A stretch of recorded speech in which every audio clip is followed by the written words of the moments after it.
Bienvenue dans l'ombre de la lumière avec Tissina. Mon invité pour ce nouvel épisode est un chef opérateur prise de vue, comme il aime l'appeler, qui va nous parler des joies et des déboires de son métier. Je vous souhaite une bonne écoute. Dans cet enregistrement, ma voix n'est pas très audible, mais le plus important c'est qu'on puisse quand même entendre l'invité. On va y arriver, hein. Attends, je vais changer de pièce parce que je suis sur le Wi-Fi et Bah normal. ouais, je vais me mettre là. Magnifique. Voilà. Ouais, là c'est bien. Super, ça va? Bah ouais, ça va et toi? Bah ouais. Bon, c'est cool en tout cas, c'est gentil de nous demander notre avis. Alors, est-ce que tu peux du coup te présenter pour commencer?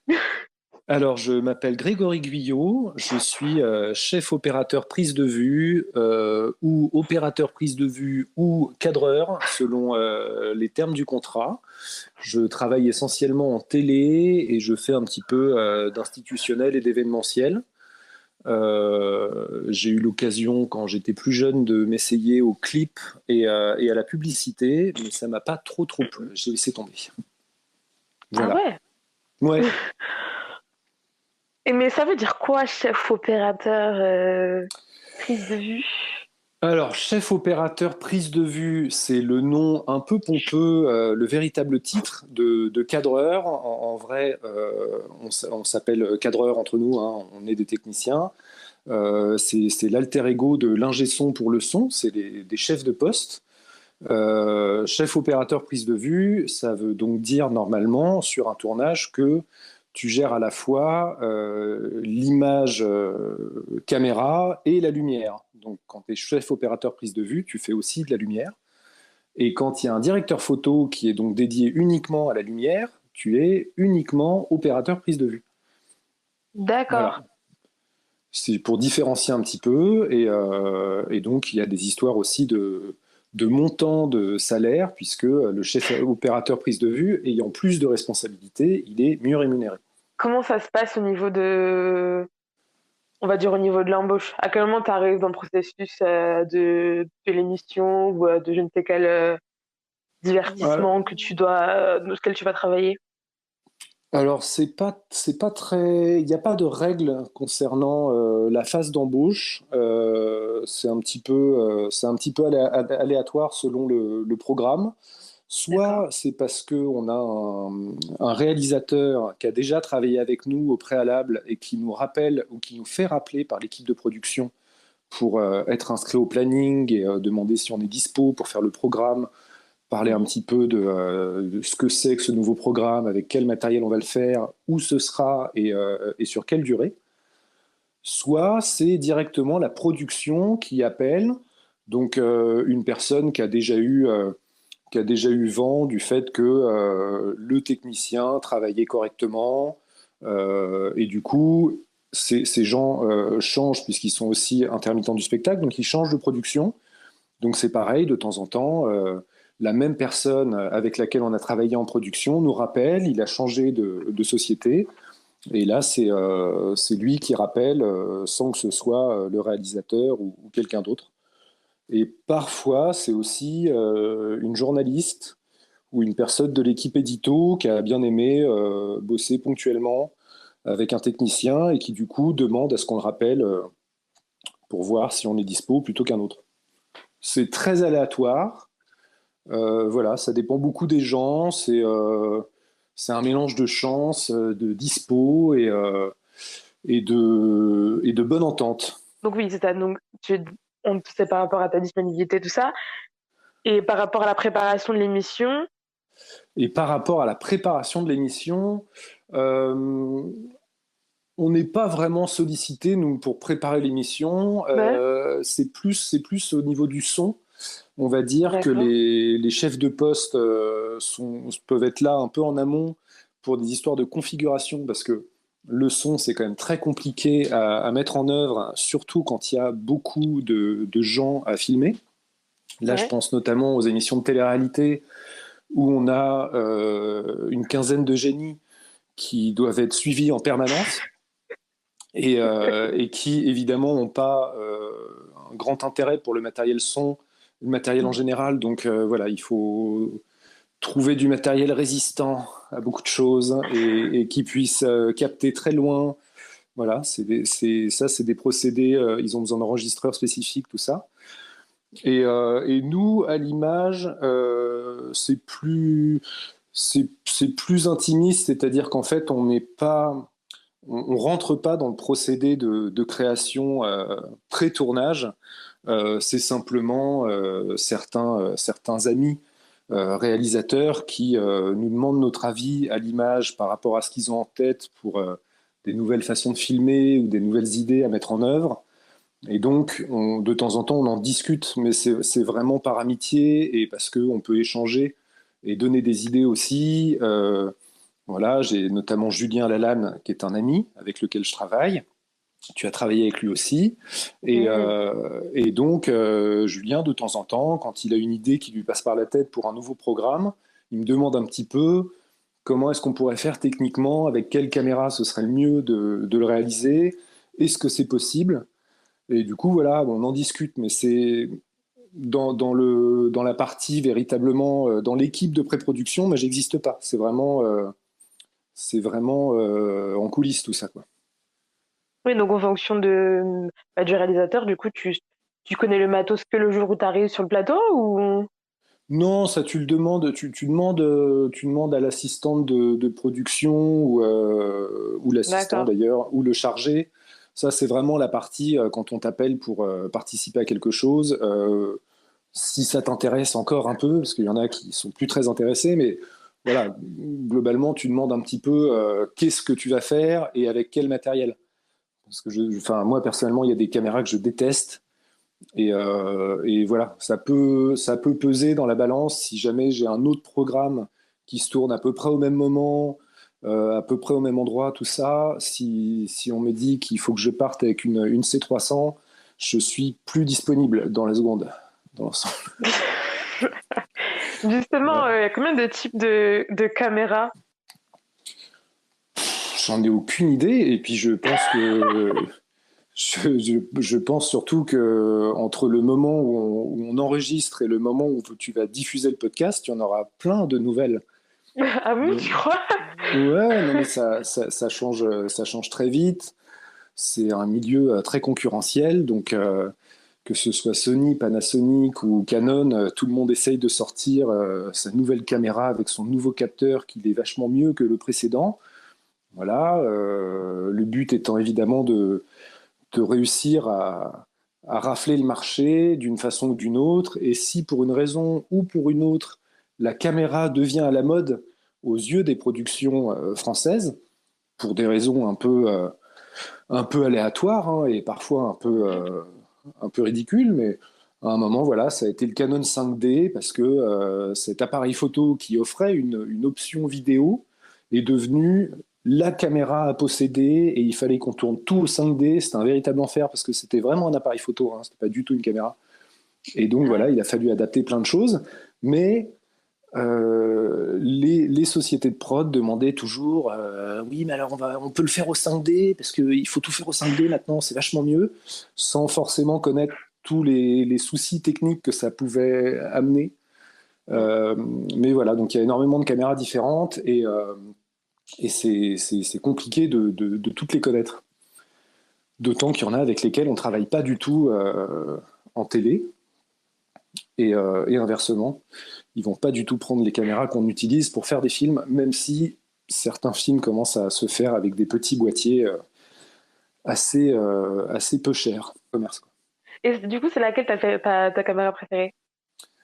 Et ben, je suis assez fan des Sony depuis un moment. J'aime beaucoup notamment l'Alpha 7, quelle que soit la version, parce qu'ils en sortent un tous les ans, hein, si c'est pas tous les 6 mois. Mais j'aime beaucoup ce petit boîtier qui permet de faire de très belles images, qui est très souple en utilisation parce que c'est petit et léger, donc on peut en faire plein de choses tout en étant très discret. Et Sony a une bonne capacité à modifier ses capteurs et à implémenter de nouvelles fonctions assez intéressantes à chaque fois. La dernière en date, c'est vraiment cette histoire d'autofocus qui nous permet de faire des Hmm, choses en télé qui ouais. n'étaient pas possibles avant. Voilà, donc tu as pu le Ben, voir notamment sur le Ronin, sur Objectif Top Chef. Le Ronin, exactement. le fameux. Le fameux Ronin, qui est un couple Ronin Alpha 7, ou maintenant FX3, puisqu'ils ont sorti une nouvelle version de l'Alpha qui est plus orientée vidéo. Et ça permet de faire des images qu'on pouvait vraiment pas faire il y a quelques années. Mais du coup, en parlant de... Tu sais quoi m'offrir pour Noël? ah, en parlant d'objectifs Top Chef, parce que t'as- tu faisais un peu deux trucs sur l'émission. En tout cas, Des même blagues? trois carrément. Oui, entre autres, donc quatre du coup. Et t'avais le Ronin. Oui. Tu changeais pas de caméra aussi pour les plans. Je sais plus quel plan. Je sais plus, c'était fatigant, j'ai oublié. Oui, Les, il y avait la les... partie dégustation durant laquelle Ouais, j'avais une XD cam qui était posée sur un slider. c'est ça. J'avais le Ronin Oui, avec l'Alpha 7. Parfois, je faisais un petit peu d'épaule avec la XD cam quand il fallait suivre le chef qui ouais, passait aux différents plans de travail. ouais. Et peut-être que j'avais encore une petite option bonus supplémentaire selon les jours. Et c'était quoi ton préféré? Moi, vraiment, ce qui me tient encore en ce moment, c'est cette histoire de Ronin où on peut faire 1000 choses avec. Et j'aime beaucoup cet outil, quoi. Je trouve ça hyper moderne Le Ronin sous la en pluie. termes d'image. Ah là là. C'est quoi, tu dis? Je disais le Ronin sous la pluie. Le Ronin sous la pluie, ouais. Oui, ça c'est un bonheur. Bon, faut reconnaître aussi que cette année, on n'a vraiment pas eu de chance en termes de météo sur ce programme qui est très long, puisqu'on a commencé fin avril pour terminer mi-juillet. Et malgré tout ce temps, il a plu quasiment du début à la fin, hein. L'été n'est jamais arrivé. Ah bon? Même en juin, il n'y avait pas de... Non, quand même pas. Ah non, on n'a pas eu de beau temps, hein, vraiment. On a eu quelques passages, mais je pense Ah, d'ailleurs en post-production, ils ont dû passer de bons moments, puisqu'il y a vraiment des séquences de cuisine qui duraient 1 heure et demie, où il pleuvait 3 fois et il y avait 3 fois un grand ciel bleu en 1 heure et demie. Donc pour raccorder tout ça, ils ont dû passer pas mal de temps et perdre quelques années d'espérance de vie également, ah oui. Mais je pense. toutes ces caméras là doivent un peu, elles pèsent lourd, non? Elles Ça, sont lourdes. ça dépend, les XD cam sont assez lourdes, puisque équipées pour un programme comme ça, elles tournent autour des 12 kilos. Mhm. Après, c'est des caméras qui ont l'avantage d'être extrêmement ergonomiques, parce qu'elles sont vraiment conçues pour l'épaule, le reportage et des situations un peu d'aventure, hein, puisque c'est aussi les caméras qui sont utilisées sur koh ou Pékin Express. Et Ah c'est des oui. caméras qui sont lourdes, mais qui sont aussi très solides et qui résistent à beaucoup d'éléments. Hormis si, dont Objectif Top Chef, sur combien d'émissions t'as travaillé? Oh, j'ai pas compté, parce que du coup, plus le chiffre est grand, plus tu te dis que tu vieillis quand même. Donc j'ai pas une grosse envie de savoir tout ce que j'ai fait, mais je sais pas, Est-ce qu'on j'ai se fait rapproche de 50? Est-ce qu'on se rapproche peut-être qu'on se rapproche de 50. Après, il y a beaucoup d'émissions aussi où tu as plusieurs saisons, donc Oui, voilà. ça dépend Donc si c'est bon. différents programmes vraiment ou si c'est des saisons. Objectif Top Chef, je crois que c'était ma 3e saison cette année. Ah oui. J'ai fait 10 saisons de Top Chef. Voilà, j'ai fait quasiment tous les programmes de télé-réalité qui existent. C'est Ah bon? une belle fierté. Euh, voilà.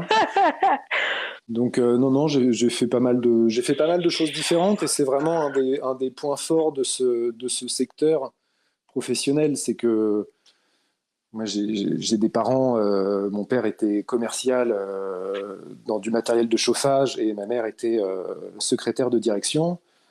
Ils ont Mhm. fait la même chose pendant 35 ans.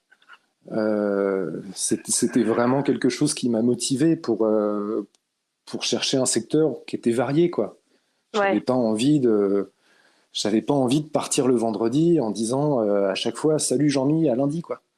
Il fallait que ça change. Non, mais c'est vrai, parce que faut que souvent, ça bouge. quand on fait quand on fait de l'institutionnel, par exemple, et qu'on va travailler chez EDF ou la RATP ou des choses comme ça, on voit ces systèmes d'entreprise où c'est la même chose du lundi au vendredi, et voilà, 45 semaines par an, aller toujours au même endroit, croiser toujours les mêmes gens, faire toujours les mêmes tâches. C'était pas ce que j'avais envie de faire vraiment, et c'est vrai que enfin, c'est un secteur, l'audiovisuel, qui permet de faire plein de choses très différentes et d'avoir une vie un peu bordélique, mais quand même vachement plus sympa que beaucoup d'autres. Mais du coup, t'as toujours voulu faire ça? Non, j'ai pas toujours voulu faire ça. J'ai été en échec scolaire total, arrivé un peu avant le bac. Je crois que ouais, c'était un peu long parce que j'ai un peu redoublé aussi.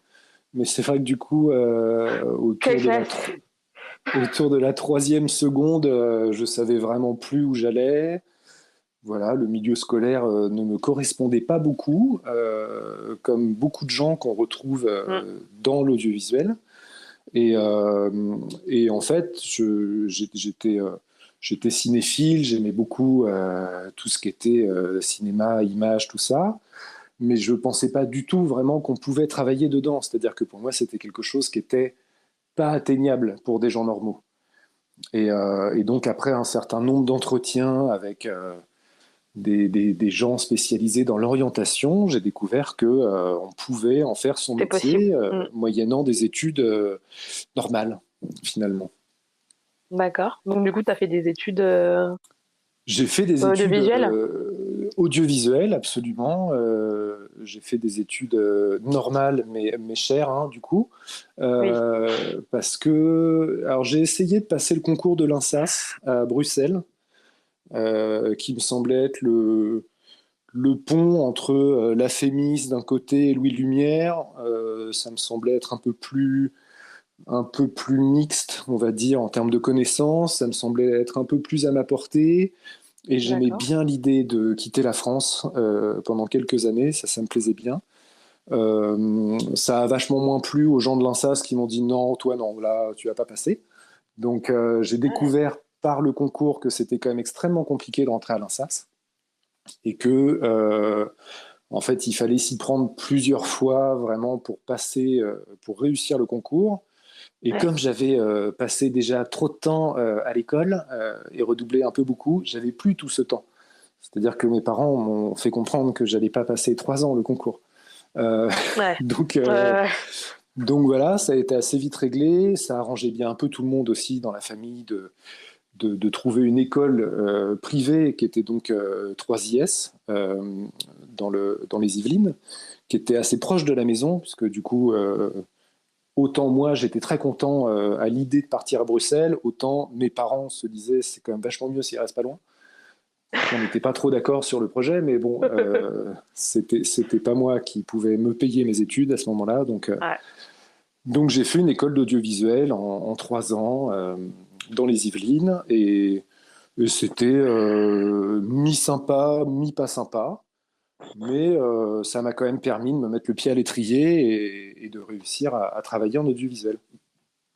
Mais du coup, comment ça s'est passé après l'école? T'as mis combien de temps pour trouver du travail, tout ça? Alors comme je voulais quand même partir à l'étranger, je suis parti à Vancouver pendant une petite année.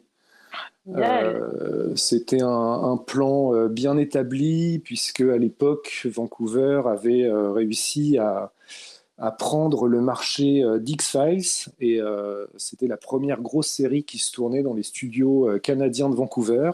Et Ouais. en plus de ça, c'était peu de temps avant les Jeux Olympiques d'hiver à Vancouver aussi. Mhm. Donc l'idée, c'était vraiment d'aller dans cette ville pour trouver du travail, quel qu'il soit en fiction, soit en télé. Mais en tout cas, il y avait quand même un petit travail de recherche préalable. Je m'étais quand même Oui. dit, je vais aller là-bas parce qu'il y a des studios, il y a de la télé. Voilà.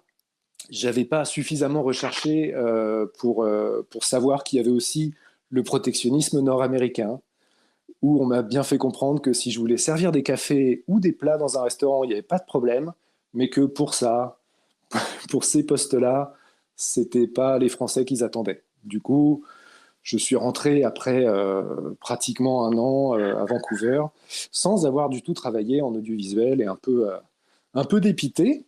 Ah, c'est dommage. Mm. Mais je suis rentré je suis rentré parce qu'un ami d'école de 3IS m'a appelé. Il avait déjà commencé à travailler en tant qu'assistant réal, lui. Et du coup, il m'a appelé parce qu'il avait un poste qui était un poste un peu bancal, qui voulait pas dire grand-chose, puisque l'idée c'était que je devais être chauffeur. Simplement, il avait réussi à me mettre chauffeur de l'équipe technique, simplement parce que comme j'avais des notions de matériel, D'accord. c'était plus intéressant pour eux d'avoir un gars qui savait ce que c'était qu'un BNC. Parce que s'ils avaient besoin d'une batterie Veloc ou d'un BNC ou d'un Prolon, des choses ultra basiques, mais qu'il fallait connaître, et surtout avoir un mec qui était chauffeur, hein, qui pouvait courir hein, pendant que les autres continuaient à bosser et à réaliser le programme, c'était très pratique. Et c'est comme ça que j'ai pu rencontrer ma première équipe de télé, D'accord. véritablement, et qui m'a permis derrière d'avoir des contacts et d'être appelé et d'avoir le pied mis à l'étrier par des gens qui, du coup, m'ont fait confiance pour d'autres choses. Et c'est grâce à eux, du coup, que je suis devenu cadreur. Parce qu'à un moment, il y en a un qui m'a dit, écoute, moi j'aime bien comment tu travailles, je pense que tu peux le faire. Donc, je vais appeler une société de production et leur dire que tu es cadreur. Et voilà, il faudra que tu arrives à tenir le truc, c'est-à-dire que il fallait que j'étais junior en fait, j'étais pas Ah cadreur oui. télé du tout. Donc Oui, il m'a oui, vraiment oui. fait passer pour un cadreur confirmé. Il a appelé la société de production et à l'époque c'était le dîner presque parfait. Et du Oh. coup, il a fait en sorte que je travaille dessus en cadreur avec lui, en binôme. Et quand il m'a dit je vais faire en sorte de, je pensais vraiment pas qu'une heure après, la chargée de prod allait m'appeler pour me booker. Et donc Incroyable. ça s'est fait comme ça, et ça se fait beaucoup comme ça, parce que j'ai écouté aussi un peu ce que tu avais raconté, Julien, de son parcours, et c'est un peu Ouais, la même chose pour lui, c'est et ça. c'est souvent comme ça. C'est pour ça que enfin voilà, c'est parti d'un truc où vraiment on me proposait d'être chauffeur et de faire plus de trucs qu'un chauffeur, tout en étant payé que chauffeur. Enfin voilà, c'était un truc un peu bâtard. Je savais pas trop où j'allais, mais finalement, ça a un peu tout fait au début, quoi. Ah, donc tout est une histoire de confiance, au Tout final. est une histoire de confiance entre les gens. Il faut Ouais. beaucoup bosser. Il faut montrer qu'on est volontaire. Ah oui, qu'on a envie, quoi. Mm. Il faut envoyer du bois, hein, vraiment. Mm. Après, il y a une véritable histoire d'humain parce qu'il faut aussi que ça passe sur le plan humain. C'est des gens qui sont un peu fous quand même, dont je fais partie. Mais c'est un choix de carrière qui est un peu fou déjà au départ Ouais. parce que c'est vrai que j'imagine qu'en tant que parent, on préférait que ses enfants fassent un bac ES, puis un BTS tourisme, et fassent un truc Et très travailler dans une basique, banque, voilà. mais très rassurant.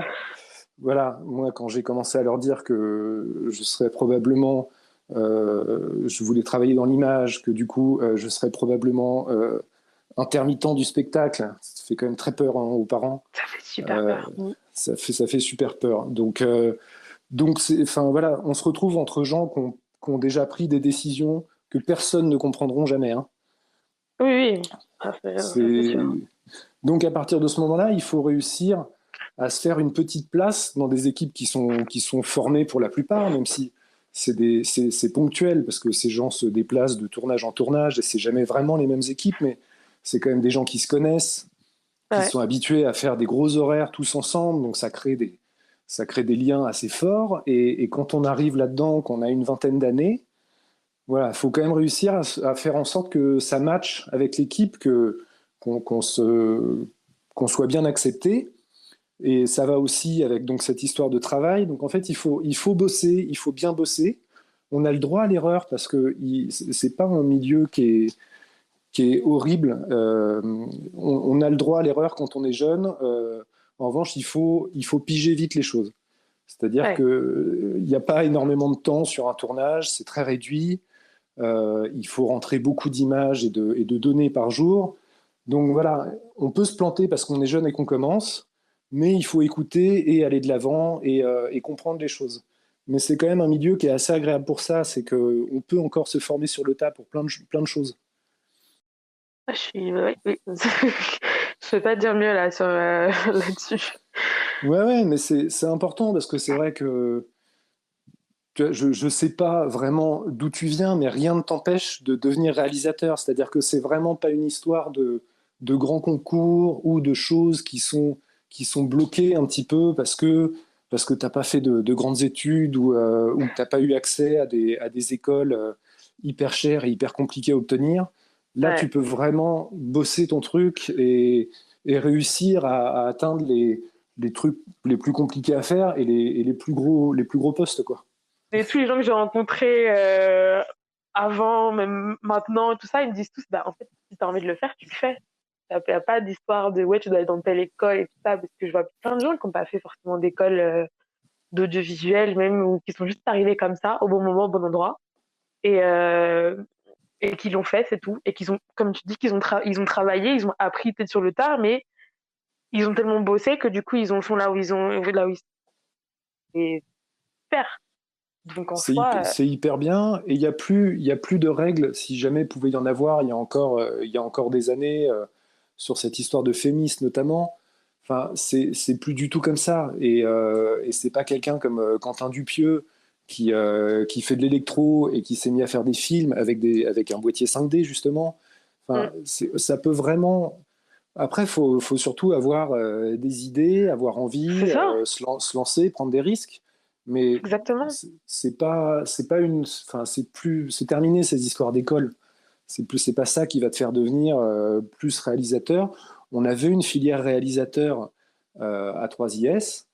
Mm. Pour le moment, je n'ai vu aucun film signé par les gens qui étaient réalisateurs à l'époque Ça qui est dommage. Ouais. de ma promo.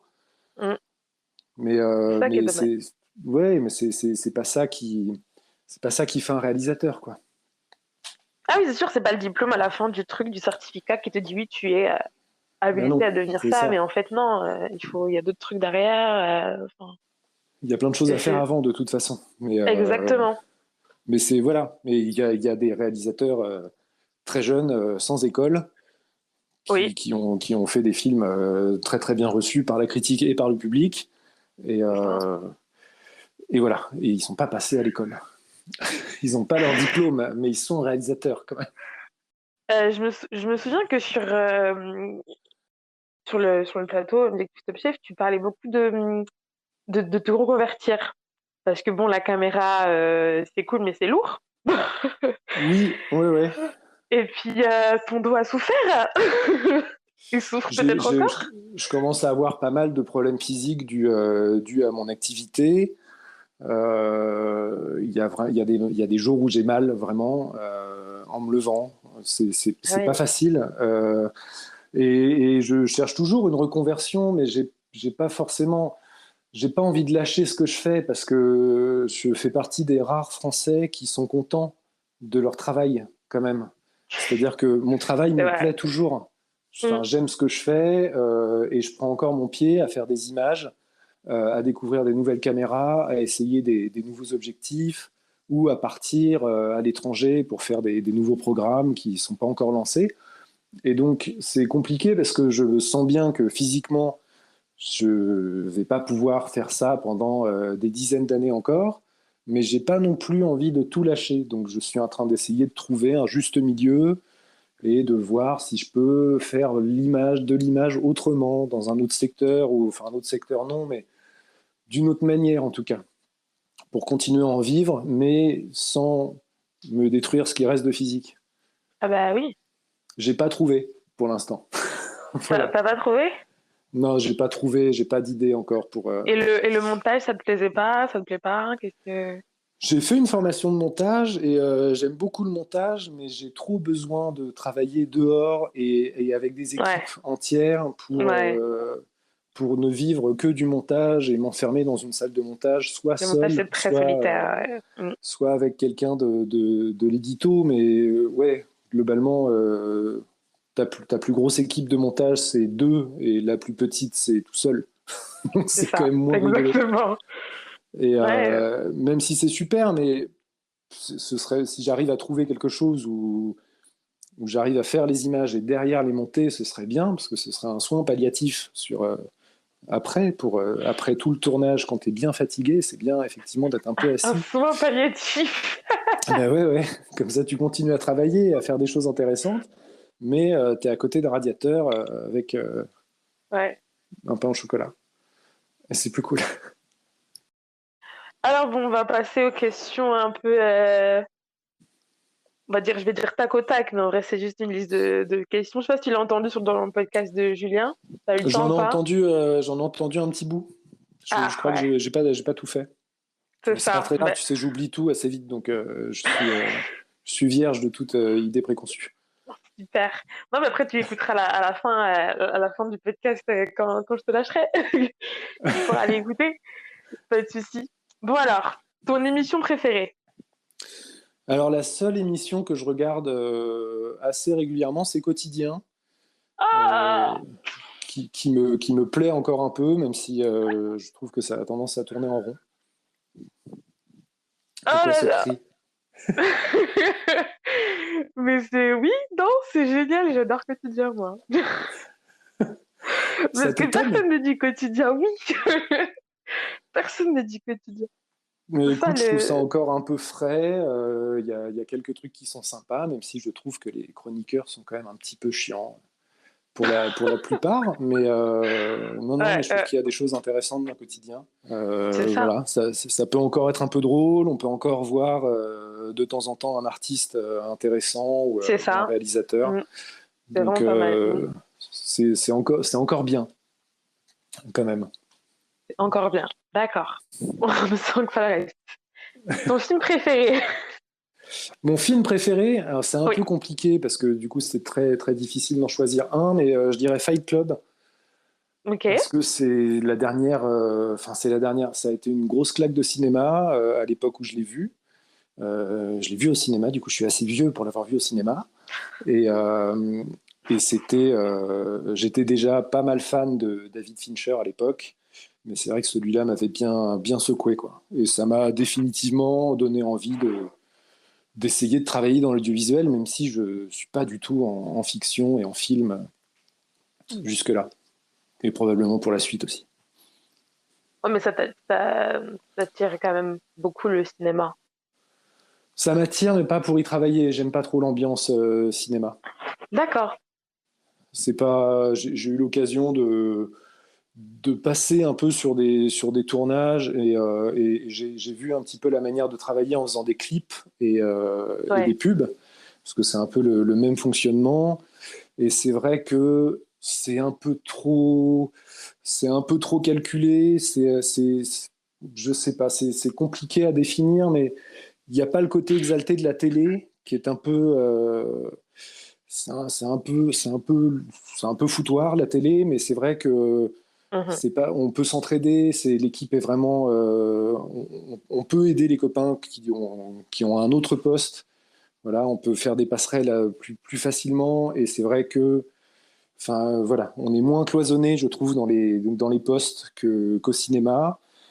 Et j'aime pas trop non plus cette ambiance où on se prend très, très, très au sérieux.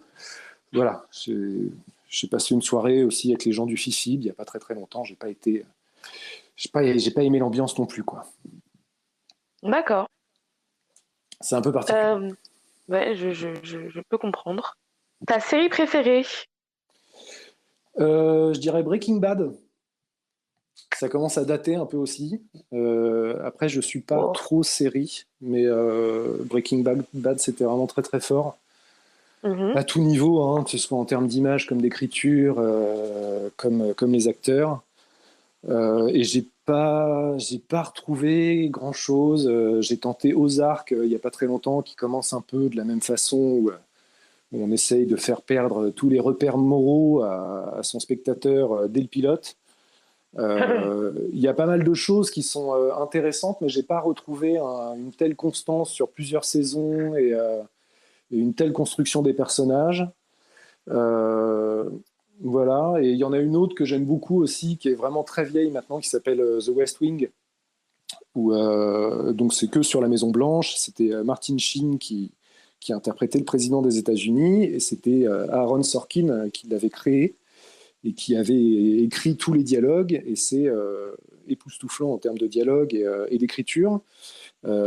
C'est d'ailleurs celui qui a écrit le scénario du film sur Facebook réalisé par Fincher par la suite, dont je ne me souviens pas du nom. Social Network, c'est pas celui-là? Exactement, c'est ça, et on retrouve bien par moments dans les échanges de dialogue assez virulents et assez pointus, on retrouve bien la patte de Sorkin. Voilà, c'était mes 2 séries préférées. Oh. J'ai détesté Game of Thrones. Voilà.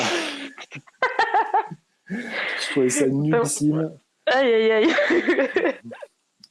J'ai pas vu, donc je peux pas. Bravo, tu as résisté. Je fais partie des rares gens qui n'ont pas vu Game of Thrones ni La Casa de Papel. Allez, pareil. Ta musique préférée? Ma musique préférée, je dirais un peu tout et n'importe quoi en termes de rock des années 70. Que ce soit de Black Sabbath aux Beatles en passant par les Stones. Et après, plus récemment, j'ai été très fan de Radiohead pendant un moment, même si c'est beaucoup moins bien récemment. Et voilà, mais c'est vrai que j'ai tendance à acheter que des vieux trucs en fait. Déjà, j'achète des disques, ce qui de base est un vieux truc. Tu achètes des disques? Ouais, j'achète des disques. Ouais. Tu ne connais pas Spotify? J'ai un abonnement, mais je reste attaché au format physique et à l'idée d'acheter des disques. On est bon? J'ai des vinyles, bien sûr que j'ai des vinyles. J'ai des vinyles que j'achète d'occasion parce que j'aime pas les acheter neufs, parce que je trouve ça bizarre des vinyles neufs. Ah, tu veux de l'histoire?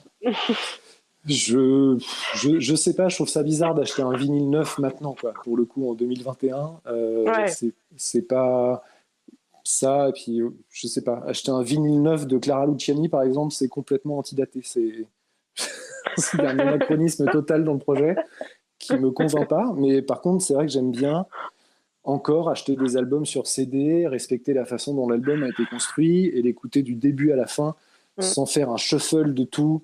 On nous sert tout comme ça d'un artiste avec des morceaux mélangés de toutes les époques sans trop comprendre par où c'est passé. Donc j'achète encore des disques. Non, mais peut-être c'est toi qui as raison en fait. Et nous, je sais pas qui a raison. Je sais que moi ça me plaît comme ça. Voilà, ça m'empêche pas effectivement de découvrir des choses sur des plateformes de streaming qui permettent d'avoir une instantanéité qui est vachement bien. Ouais. Pour plein de choses, notamment pour pas acheter de disque, parce qu'effectivement quand tu l'écoutes un peu, l'artiste que tu as entendu à ta salle de sport ou au café, où tu te dis putain ça a l'air super, tu vas écouter, tu dis non, là non. Je vais juste me contenter d'écouter ce morceau sur Spotify, ça s'arrêtera là quoi. La personne qui t'a le plus marqué? C'est compliqué ça aussi. Il n'y a pas vraiment de personnes qui m'ont le plus marqué, parce que c'est vraiment une histoire d'équipe la plupart du temps. Et ce qui fait un bon tournage, ce qui fait beaucoup de souvenirs, c'est quand tout a fonctionné et qu'il y a eu une grosse cohésion d'équipe, où tout le monde s'est bien entendu, du brief, du J0, sur des tournages très longs à l'étranger, jusqu'à la fête de fin de tournage. Et si tout a marché sur une longue durée, avec tous les gens, tous les postes et toute la fatigue accumulée, là on a un truc Là, voilà. Là, c'est plus qu'une personne. Et après, j'ai aussi eu la chance de rencontrer ma femme sur un tournage.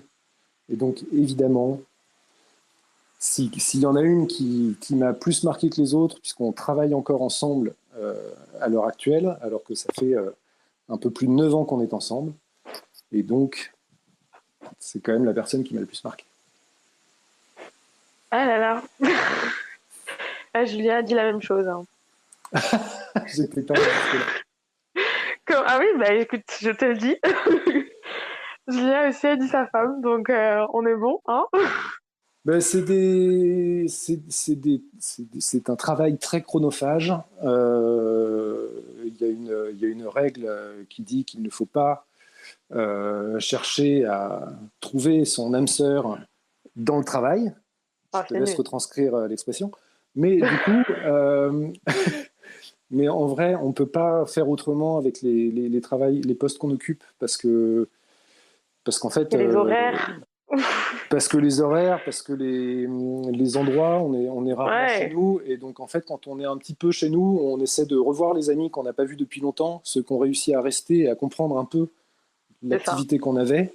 Parce qu'on en perd beaucoup quand même hein, sur le long terme. Il y en a beaucoup qui ne comprennent pas et qui prennent pour eux le fait qu'on ne réponde jamais présent sur les soirées, les anniversaires ou les choses comme ça.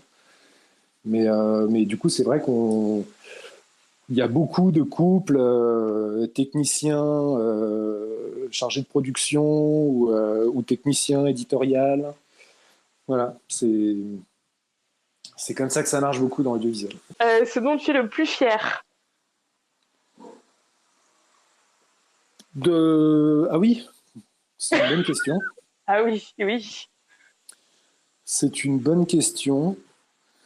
Euh, le moment où tu es le plus fier, c'est quand on te rappelle pour Mm. travailler sur un autre programme parce que tu as bien fait le programme précédent et en fait on te le dit jamais dans ce C'est ça. métier parce que parfois on te rappelle pas et tu sais pas pourquoi et tu apprends quelques années après que t'as pas été apprécié pour ta Mhm, personnalité ou on t'a mis sur le dos un truc qui n'était pas vraiment de ton fait mais du coup t'as un peu servi de fusible et à mhm, l'opposé même quand t'as bien bossé et que les gens sont contents de tes images tu le sais très très rarement. Moi, je crois qu'en plus de 10 ans, ça m'est arrivé 2 fois d'apprendre que les gens avaient trouvé mes images super et qu'ils étaient hyper contents de ce que j'avais ramené.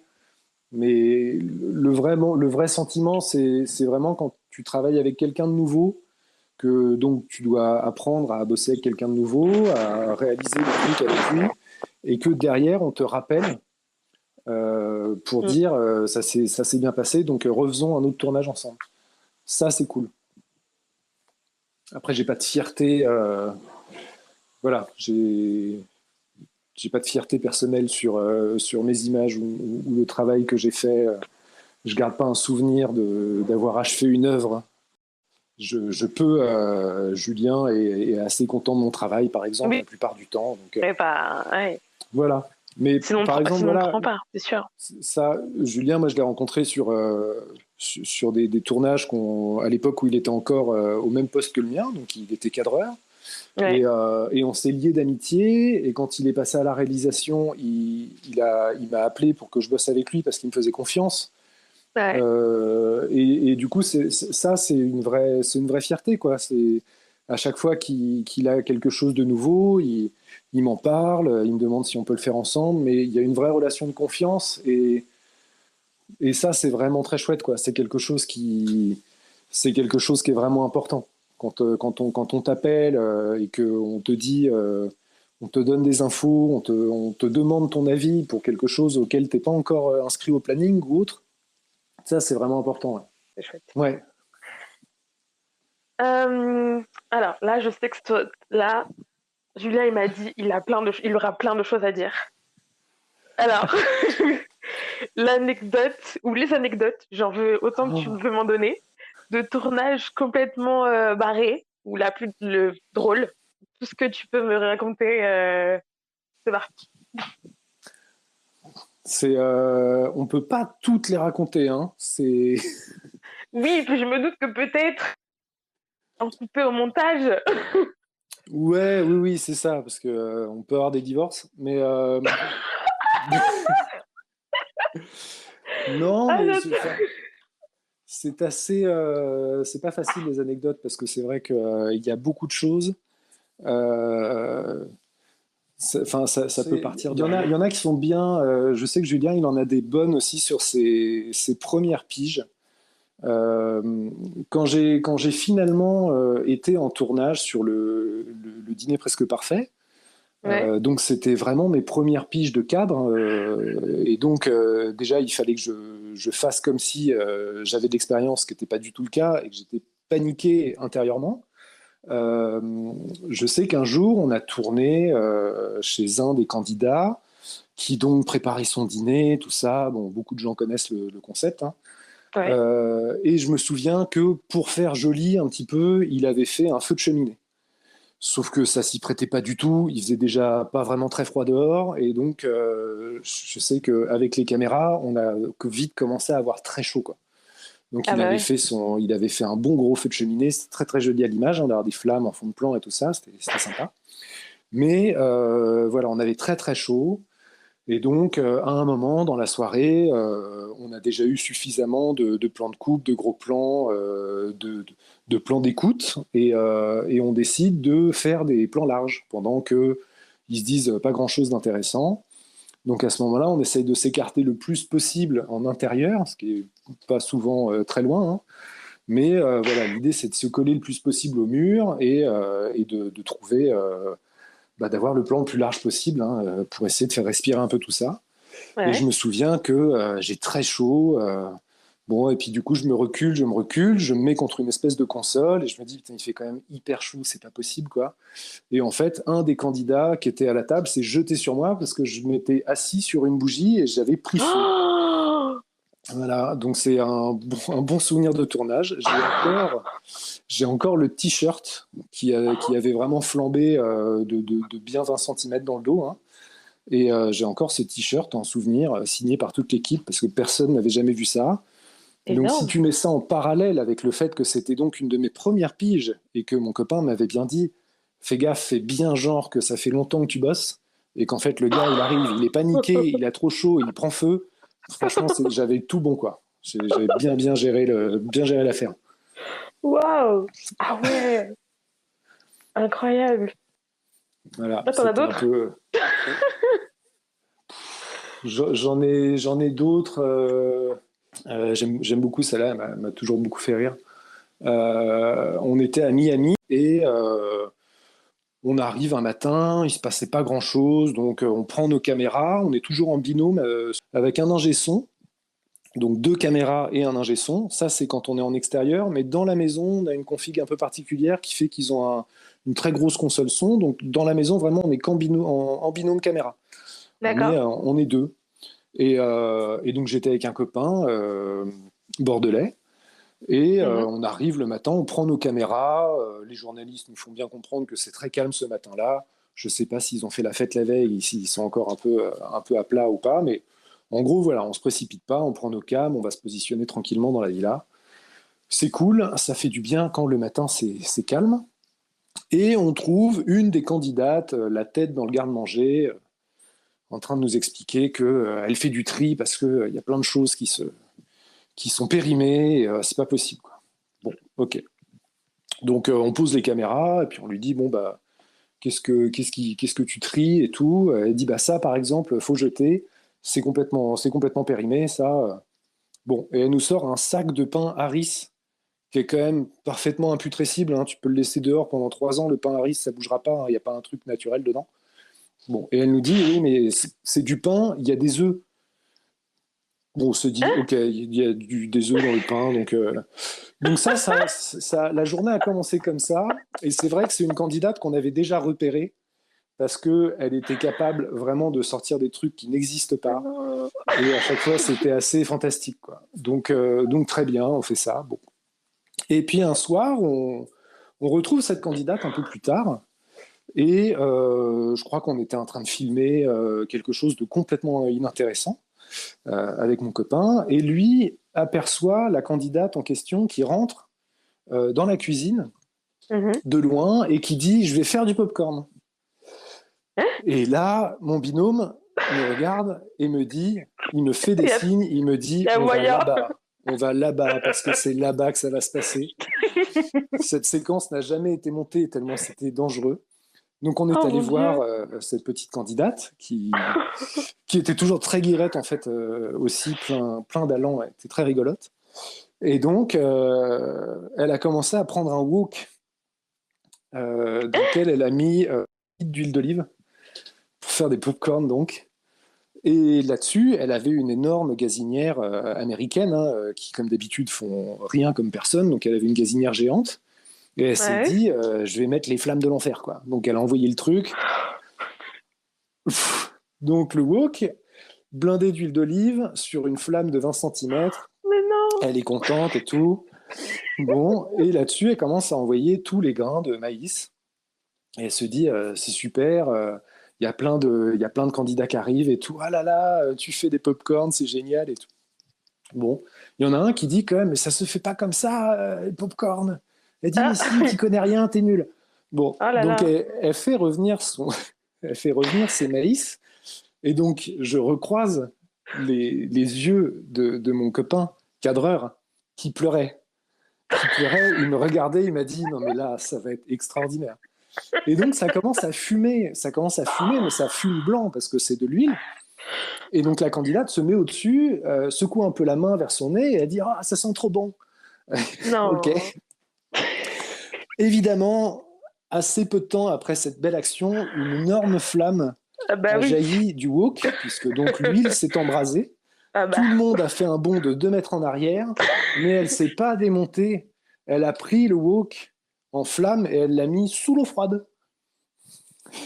Et donc là, il y a une espèce de geyser d'huile brûlante qui est partie Mais elle est sérieuse. en mode médiéval. C'est-à-dire que là, vraiment, et je pense que ça n'a pas été monté parce que Fallait prendre un c'était. torchon. Non, mais surtout, il y a vraiment de l'huile brûlante qui est partie dans tous les sens. Je ne sais pas comment personne n'a été Aïe, aïe, brûlé. aïe. Enfin, Ça aurait pu être grave une de fou. catastrophe pour les prothèses mammaires, notamment.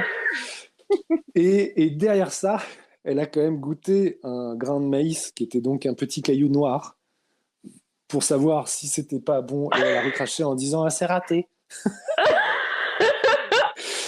Voilà. Et ça c'était vraiment notre quotidien sur ces programmes-là. On a on a eu une discussion aussi sur un balcon qui était très bien. Où en fait il y avait un candidat qui avait été mis sur le balcon par un journaliste pour attendre un autre candidat pour qu'il débriefe d'un truc avec une nana probablement. Voilà, gros scénar. Et en fait l'autre candidat arrive, donc le journaliste lui fait signe d'aller retrouver son comparse sur le balcon pour discuter de l'affaire et tout ça, et pour faire une petite séquence un peu poussive, un peu produite, mais bon voilà, c'est comme ça. Et donc l'autre candidat arrive, il avait une paire de baskets à la main, il balance les baskets et puis il s'assoit à côté de l'autre gars, il commence à discuter du truc et tout ça. Et en fait, au bout d'un moment, on commence à se regarder, on se dit non mais là ça sent brûler, enfin ça va partir en flamme dans pas longtemps, je sais pas ce que c'est. Et c'est le journaliste qui a interrompu la séquence en se rendant compte que le candidat avait jeté ses baskets sur le producteur, que les baskets étaient sur le projecteur. Oh non. Il avait jeté ses baskets sur le projecteur et donc les baskets étaient véritablement en train de s'embraser. Et je me souviens que le journaliste était tellement énervé qu'il a regardé le candidat en lui disant « Mais je sais même pas comment vous faites pour être encore vivant. » Tellement vous êtes mauvais pour tout, quoi. Oh, c'est incroyable. Donc on en a pas mal. Il y a un lot d'anecdotes partout. Énorme. Globalement. Et la télé-réalité, c'est très drôle à faire. Mais tu m'étonnes. À la technique, c'est très drôle à faire. Tu m'étonnes, oui, parce que vous voyez tout, en fait. Oui, on voit tout. On est en double trucs, équipe, donc tu fais des journées normales. Et puis, tu es à l'étranger, quoi. Donc, c'est vrai que... Ah, c'est ça qui est fou. Ouais, c'est vrai. Moi, j'ai fait le Brésil, j'ai fait le Mexique plusieurs fois, j'ai fait plusieurs Wow. fois les États-Unis. Et tu as une semaine où tu es 2 jours, donc tu fais 8-18 ou quelque chose comme ça, et après, tu vas faire la fête. où du coup, tu as la semaine d'après, parce que ça s'échange, Ouais. les équipes échangent une semaine sur deux. Et Donc tu la fais la semaine nuit d'après, et tu fais la nuit et du coup, tu vas à la plage, quoi. le Ou jour tu t'es touriste, quoi. visites, ou ouais, tu es C'est touriste. ça. Souvent, l'équipe, souvent les techniciens se louent une bagnole qui s'échange, tu vois, Mhm. pour Ouais. avoir une bagnole à dispo. C'est cool. Et puis, c'est vrai qu'à la fin du tournage, on l'a beaucoup fait avec ma femme. Moi, je demandais à décaler mon billet de fin de tournage de 2 semaines. Et du Ouais. coup, je payais la moitié du billet de ma femme qui venait me rejoindre et on se faisait 2 semaines au Brésil. Relax. Ouais, non, il y a des vrais bons côtés, quoi. Hyper relax. Bon, du coup, est-ce que dans tout ça, t'as le temps de regarder la télé? Un peu. Je pourrais regarder un petit peu la télé, mais le fait est que je préfère jouer à la console. Aïe, aïe. Je suis un peu plus branché console. Après, je regarde quotidien de temps en temps quand j'ai envie de suivre un petit peu l'actualité. Et au bout de 2 semaines d'actualité, quand je suis bien déprimé, j'arrête Ouais, c'est bien. avant de reprendre quelques temps, mais quelques temps plus tard. Mais je regarde pas trop la télé. Je regarde tous les programmes que je fais Mhm. pour Même les voir un petit télé-réalités? peu.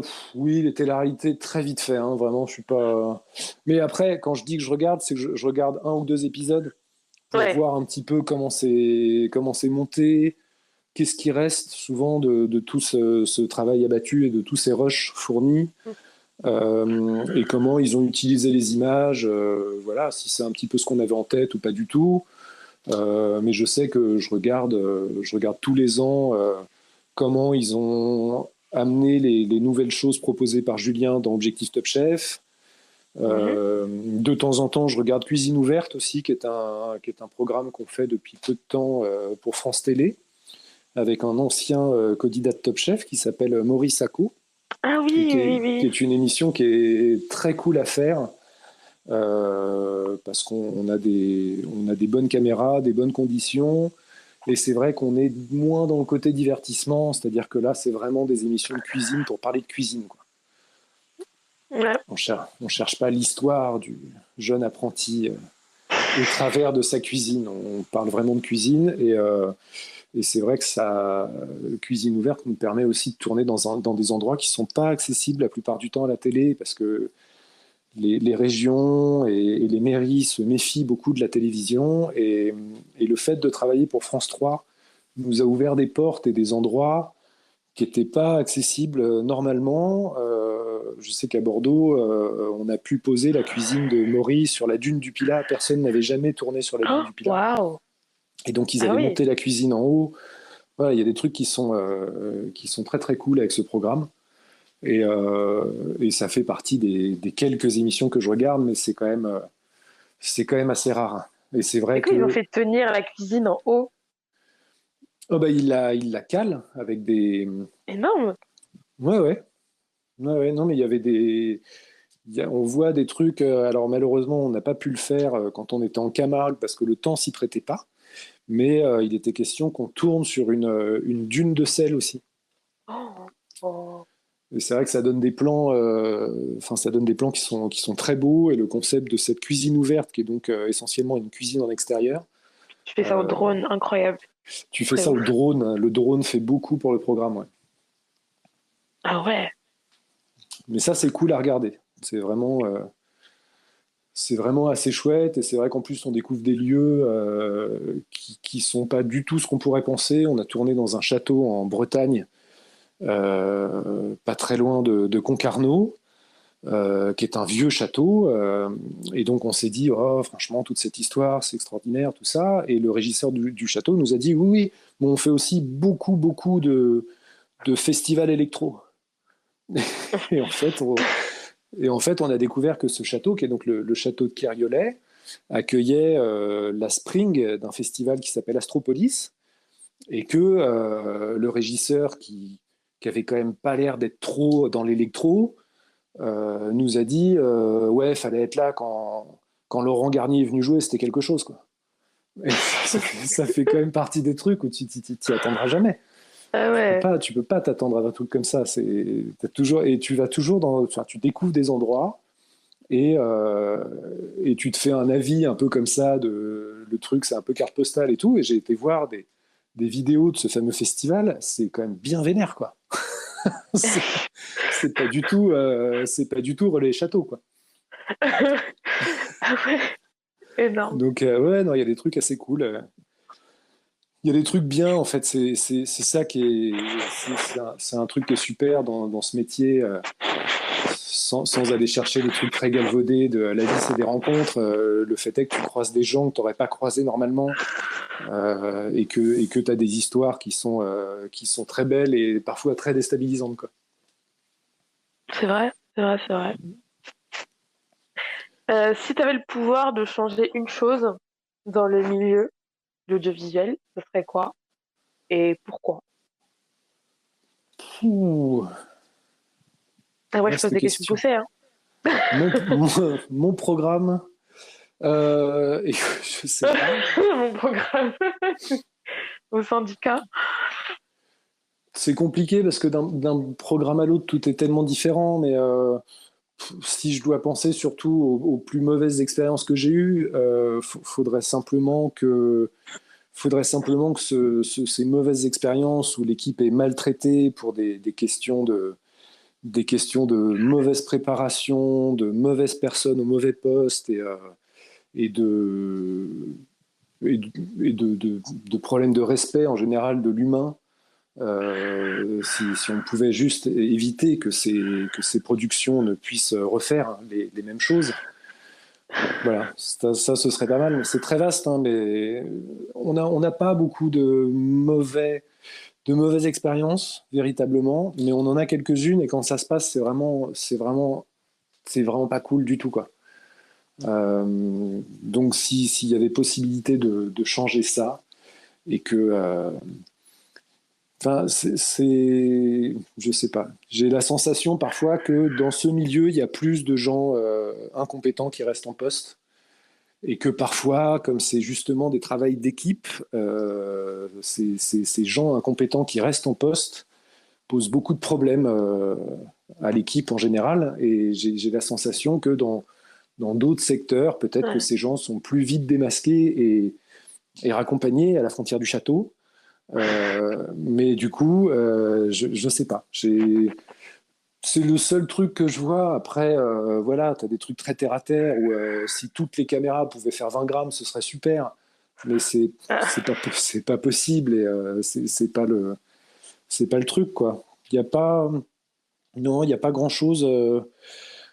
Tout changer. Tiens, je me demande bien ce que Julien a pu répondre là-dessus. Ah ah! Mais du coup, ouais, c'est juste ça. C'est que parfois, on a affaire à des gens peu scrupuleux qui mentent, notamment quand on t'appelle au départ. Ouais. Parfois, on peut te dire, voilà, ça va être des bonnes journées, mais enfin bon, on va faire tenir le truc. Euh, Moi, j'ai eu l'occasion, ça m'est arrivé une fois où en fait, je connaissais déjà le gars, le producteur. Oui. J'avais déjà eu affaire à lui. Et là, on m'avait pas rappelé pour mon travail, mais c'était vraiment juste, on me rappelait et je me suis dit, mais lui, je sais trop qui c'est, quoi. Et en fait, j'avais posé des questions, je sais plus ce que c'était, je crois que ça tournait, c'était une espèce de série de magazines sur le permis de conduire, les jeunes et le permis de conduire, tout ça. Ouais. Et la personne que j'avais au téléphone, qui était donc pas du tout le producteur, m'avait dit oui, ce sera des grosses journées, mais enfin, on va essayer de faire tenir le truc et tout ça. D'accord. Et je me méfiais déjà, et j'avais de toute façon déjà un plan de repli.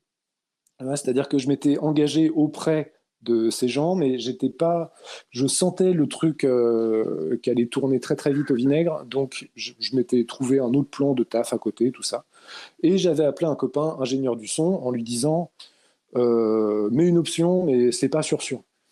Et le fait est que on a reçu le plan de travail des 2 premiers jours, qui était vraiment ni plus ni moins qu'un plan de travail de 20 heures.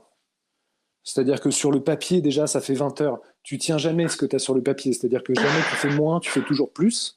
Mais là, vraiment, on avait déjà une feuille de service qui nous indiquait 20 heures de tournage. Oui. Et donc j'ai rappelé la production en disant on est bien d'accord que là c'est pas possible, c'est-à-dire que là tu Exactement. m'envoies quand même une preuve physique que c'est pas possible. Je ne vais pas te dire oui, c'est super, allons-y. Effectivement, tu as réussi à faire tenir ça dans 24 heures. C'est pas vraiment une journée normale. Elle avait vraiment pris le côté horaire du truc. Et donc j'ai planté le tournage. Parce que je savais très bien que derrière, ça allait être l'enfer. Ah bah oui. Mais ce type a monté d'autres productions derrière. Probablement qu'il continue à bosser. Et c'est des gens qui sont dangereux, quoi. Parce que du coup, tout est à l'avenant. C'est-à-dire que s'il se permet de faire des choses comme ça, tu sais pas s'il y a des assurances pour les équipes, pour les véhicules, tu sais pas à quel point t'es couvert, quoi. C'est-à-dire que tu sais même pas si le quart des obligations légales ont été faites au préalable. Si j'avais un truc à modifier, ce serait juste que, voilà, que toutes les mauvaises expériences de tournage, parce que c'était mal préparé ou par des gens qui étaient pas bons, ne se reproduisent pas, quoi. Qu'on dise que ces gens sont mauvais, ces gens sont pas bons et sont irrespectueux des équipes, dans un secteur où tout dépend de l'équipe, du plus petit poste au plus gros, personne ne peut faire le truc tout seul ou sans les Ouais. autres. Ah, ça, c'est Donc sûr. voilà, et ce serait juste ça, quoi. Tout petit truc. D'accord. Quel conseil tu donnerais à quelqu'un qui, bah, justement, veut devenir cadreur? Fuyez, pauvre fou. Et ben, c'est un peu par rapport à ce que disait Julien sur l'opportunité qui se crée sur l'instant et Ouais. tu vois, sur le gars que tu connaissais pas 3 semaines au préalable, mais qui peut te faire rentrer dans une production ou t'aider. Globalement, le conseil, ce serait allez-y, quoi que ce soit, quoi qu'on vous propose en termes de boulot, et même si sur le papier, on te propose un improbable poste de chauffeur d'équipe technique parce que tu connais le matériel et tu te Ouais. dis ouais, bah, super, hein, voilà, moi je vais surtout conduire un trafic, hein, je vois bien la blague. Et bah ouais, mais 10 ans après, c'est quand même parti de là. Et tous ces produits juste pour ce poste qui ressemble à rien sur le papier et qui m'a permis de rencontrer des gens et voilà. Et à l'opposé aussi, quand tu commences et que tu sais pas trop ce qui te plaît, voilà, moi j'ai eu la chance par une copine qui était avec moi à l'école de faire d'essayer de travailler sur un clip, travailler sur le clip de La Fouine. Bon, ça m'a Ah, permis de savoir que j'aimais pas La Fouine et que j'aimais pas le clip. ok. Mais tu vois, du coup, tu réduis un Comment ça peu sert quand à tu. ça? Ouais. Oui, non, mais tu vois, en vrai, après, j'ai travaillé sur le clip de Leslie, donc je me suis dit vraiment. Après, tu te dis, est-ce que c'est pas les artistes le problème? Bon. Mais, mais non, mais tu vois, ça te permet de réduire le champ quand tu sais pas vraiment, parce que c'est vrai que tu te spécialises dans un truc à l'école. Ils sont tous très gentils à l'école, mais il y a quand même beaucoup d'intervenants qui n'ont jamais travaillé ailleurs qu'à l'école. Et donc qui te parlent de choses que eux-mêmes n'ont pas vraiment appréhendées. Et donc c'est bien d'accepter des trucs, voilà, sans trop savoir. T'essayes et du coup, si ça te plaît, tu rencontres des gens et tu as l'occasion peut-être d'aller un peu plus loin dans ce truc-là. Et si ça te plaît pas, tu te dis, ok, bah ça me plaît pas, donc je vais arrêter de gratter de ce côté-là parce que ça me prend du temps et c'est pas un truc que j'ai envie de faire. Donc je vais continuer à chercher dans les autres branches. Mais globalement, voilà, juste prenez tout ce que vous pouvez prendre en opportunité, quoi. Et une fois que vous l'avez fait, vous avez votre avis et vous passez à autre chose. D'accord. Si tu devais remercier une personne, ces 10 ans de carrière, qui ce serait? Mes parents qui ont accepté que je fasse ce taf improbable. Bon, en Ah même oui. temps, ils étaient complètement démoralisés, donc à un moment, ils se sont dit, ça ou autre chose, tant qu'il y arrive, ce serait une bonne nouvelle. Mais non, mais enfin, c'était un peu le début de tout, quoi. C'est-à-dire que si tu reprends la chronologie des faits, tu te rends compte que, voilà, toi, à un moment, tu apprends qu'il y a des écoles privées qui existent et tout ça. Donc en fait, d'une, il faut que tes parents puissent te soutenir financièrement et qu'ils acceptent le fait que tu te lances dans ce type de carrière. C'est ça. Et personne dans leur entourage, la plupart du temps, peut leur donner d'infos. C'est-à-dire que la plupart des collègues de tes parents n'ont pas d'enfants qui ont pris cette décision. Donc ils te croient, enfin voilà, ils croient en toi, quoi. Vraiment, ils se disent, ok, bon, bah, on va lui faire confiance et puis on va le suivre là-dedans, quoi. C'est ça, hein. C'est exactement ça. Même aujourd'hui. Moi, j'ai un frère gay. Mon frère aîné, mon seul frère aîné est gay. Et mes parents, un soir, se sont retrouvés à regarder une pièce de théâtre retransmise par France 3. Ouais. Et c'était André Dussolier qui jouait avec Sabine Azéma. Et c'était une histoire de famille. Et à un moment, le couple s'engueule. Et André Dussolier dit à sa femme, mais qu'est-ce que j'ai fait pour mériter un fils pédé et l'autre intermittent du spectacle? Là, mes parents se sont quand même regardés en se disant, putain, c'est marrant quand même. c'est pointu comme vanne. Mais ouais, voilà, vraiment les parents. Si c'est vraiment le hasard qui te donne les opportunités sur le terrain, il n'y aurait pas eu de hasard possible au préalable si tes parents t'avaient pas aidé à aller vers ce truc-là, quoi. Ça fait un peu remise d'Oscar, hein, mais. Non, mais c'est très bien. Les parents, il faut toujours remercier ses parents. C'est vrai qu'ils font beaucoup de sacrifices pour nous, donc. Ouais. Et puis vraiment, ils font ce sacrifice après toute l'adolescence où tu les as bien fait chier, quoi. Donc ils ont quand même les reins solides, quoi, tu vois. C'est vraiment, ils t'aident à un moment, ils ont envie de te jeter par la fenêtre et ça, c'est cool.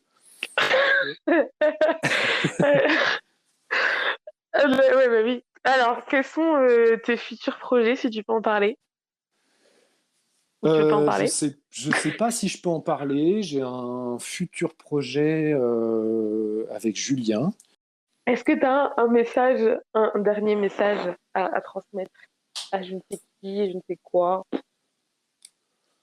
Une dédicace. En fait, ça peut être le dernier truc que tu as envie de dire. Tu peux le dire, là. Waouh. Dédicace ou pas. Écoute, je sais pas du tout quoi dire.